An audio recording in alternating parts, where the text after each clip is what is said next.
जय मां कामाख्या। कामाख्या टुडे में आपका स्वागत है श्रीमान। मित्रों, आज एक गंभीर चर्चा है। हर व्यक्ति अपने जीवन के इस कालचक्र को पूरा करने के उपरांत, या यूं कहूं कि जब समय नजदीक आता है तो वह जानना चाहता है कि अब इस भूलोक से, इस जीवन की यात्रा को संपन्न करने के उपरांत उसकी गति आगे कैसी होगी। हर आदमी ये जानना चाहता है कि इस जन्म में उसने जो भी कुछ किया, आगे का उसका कैसा रहेगा। क्या वो पुनः जन्म लेगा, क्या उसकी गति अगला जन्म किस योनि में होगा, कैसा होगा। हालांकि इस संबंध में कुछ भी निश्चित तौर पे कहना मुश्किल है,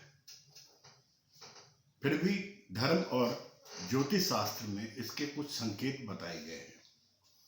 साथियों, धर्म शास्त्रों के अनुसार कहते हैं कि जैसा कर्म करेगा इंसान को वैसा ही फल की प्राप्ति होती है, फलों की प्राप्ति होती है।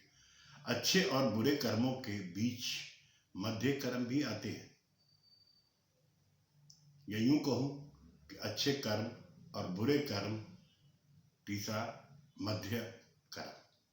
हिंदू शास्त्रों में, सनातन शास्त्रों के अनुसार कर्मों के आधार पर दो तरह की गतियां होती है, गति और अगति। पहली गति, दूसरी अगति। गति में जीव को या प्राणी को किसी लोक में जाना पड़ता है। गति के अंतर्गत शास्त्रों में 4 लोक दिए गए हैं। पहला ब्रह्मलोक, दूसरा देवलोक, तीसरा पितृलोक और चौथा नरकलोक। जीव अपने कर्मों के अनुसार उपरोक्त बताए हुए लोकों में जाता है। अब उन लोकों में जाने के लिए 3 मार्ग बने हैं: अर्ची मार्ग, धूम मार्ग और उत्पत्ति मार्ग, विनाश मार्ग।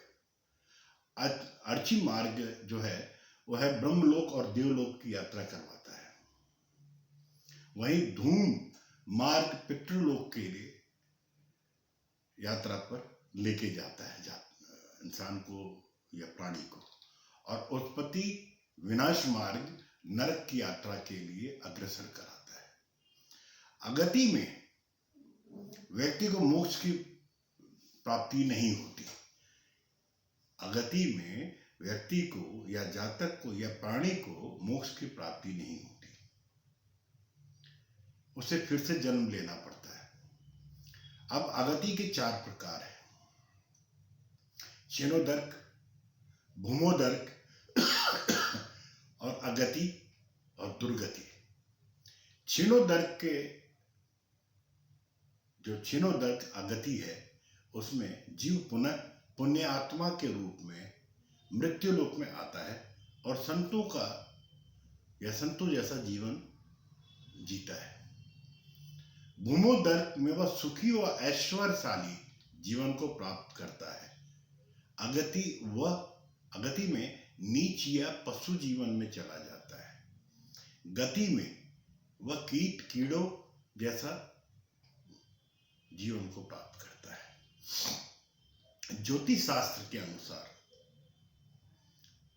यदि जातक की कुंडली में या कुंडली के लग्न में उच्च राशि का चंद्रमा हो और कोई पाप ग्रह उसे नहीं देख रहा हो, तो ऐसे जातक मृत्यु के उपरांत सद्गति को प्राप्त होते हैं। साथियों, यदि जातक की कुंडली में कहीं भी कर्क राशि में गुरु स्थित हो, तो जातक मृत्यु के उपरांत उच्च कुल में जन्म लेता है। इसके अलावा यदि जन्म कुंडली में 4 ग्रह उच्च के हो, तो जातक श्रेष्ठ मृत्यु का वरण करता है। अगर जातक की कुंडली में 4 ग्रह उच्च के हो तो जातक श्रेष्ठ मृत्यु का वरण करता है। यदि जातक की कुंडली के लग्न में उच्च का गुरु चंद्र को पूर्ण दृष्टि से देख रहा हो एवं अष्टम स्थान ग्रहों से रिक्त हो या ग्रह वहां पे अष्टम भाव में कोई भी ग्रह ना हो तो जातक सैकड़ों पुण्य कार्य करते हुए सदगति को प्राप्त होता है। मित्रों, यदि किसी जातक के कुंडली के लग्न में गुरु और चंद्र चतुर्थ भाव में हो और तुला का शनि और सप्तम भाव में मकर राशि का मंगल हो तो जातक जीवन में मृत्यु उपरांत ब्रह्मलोक नहीं तो देवलोक अवश्य जाता है।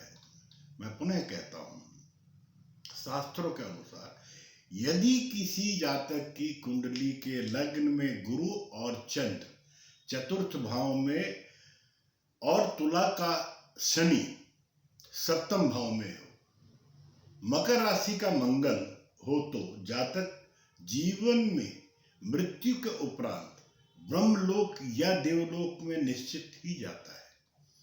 मित्रों, जातक की कुंडली में अष्टम भाव में राहु हो तो जातक परिस्थितियों के कारण पुण्य आत्मा बन जाता है और मरने के उपरांत राजकुल में जन्म लेता है। मैं फिर कहता हूं, शास्त्रगत यदि जातक की कुंडली के अष्टम भाव में राहु है तो जातक परिस्थितियों के स्वभाव से या परिस्थितियों के कारण वह जातक पुण्य आत्मा बन जाता है और मरने के उपरांत राजकुल में जन्म लेता है। इसी प्रकार यदि जातक की कुंडली के अष्टम भाव पर किसी भी प्रकार से शुभ अथवा अशुभ ग्रहों की दृष्टि नहीं पड़ रही हो, वह भाव ग्रहों से रिक्त हो तो जातक ब्रह्मलोक नहीं तो देवलोक की यात्रा अवश्य करता है।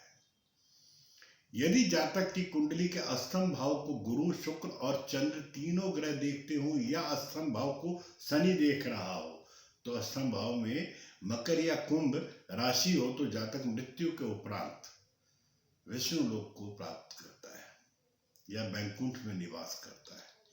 यदि जातक की कुंडली के 11वें भाव में सूर्य, बुध हो और 9वें भाव में शनि और अष्टम भाव में राहु हो तो जातक मृत्यु के पश्चात देवलोक या ब्रह्मलोक को प्राप्त करता है। यदि जातक की कुंडली में 12वें भाव में शनि, राहु या केतु से युक्त हो, फिर अष्टम कुंडली के 8वें भाव का स्वामी से युक्त हो या 7 से 6ठे भाव के स्वामी से दृष्ट हो तो मृत्यु के उपरांत जातक नरक की यात्रा निश्चित ही करता है। लेकिन यदि उसके पुण्य कर्म अर्जित किए हो तो जातक संभवतः नरक लोक जाने से बच सकता है या बच जाता है। मित्रों, उपरोक्त कुछ कुंडली से संबंधित, ज्योतिष से संबंधित कारण है जिनके आधार पर हम जातक के मृत्यु के उपरांत की विवेचना कर पाते हैं।